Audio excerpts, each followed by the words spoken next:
Hello, my name is Evan Brown, and this is my final DFM project. It is a lifting harness to assist with day-to-day lifting of objects. The first part I will be constructing is the backplate as depicted above. It is the backbone of the whole project. I start with cutting a template out of a piece of cardboard so that I can avoid any mistakes in the final cutting of the backplate. Here I can be seen using the template to trace out the shape of the backplate on the aluminum sheet I plan to cut it from.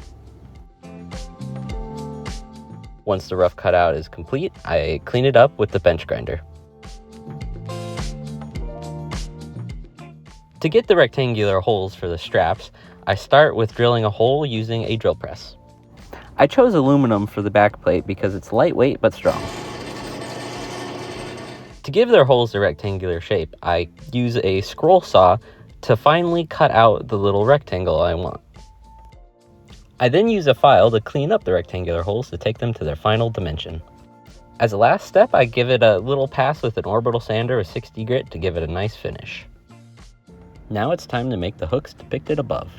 I chose brass for its antimicrobial properties. I created these hooks by bending. It is very important to anneal the brass after every little bend, otherwise it is susceptible to cracking. Next is the arm plate as depicted above. I will be making this out of vacuum forming plastic. I start by making the blank. The blank starts off as a small piece of 2x4 that I shape with a belt sander. I then have to make the vacuum forming table. I made this out of 2x4 and a thin sheet of plywood. Due to the arm plate's thin geometry and very simple shape, I decided that vacuum forming would be very effective for this manufacturing method.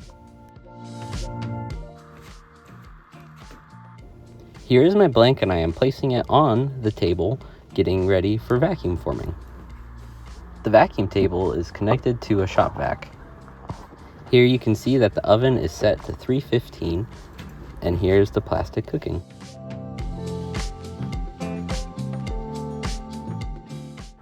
Here's the result before trimming.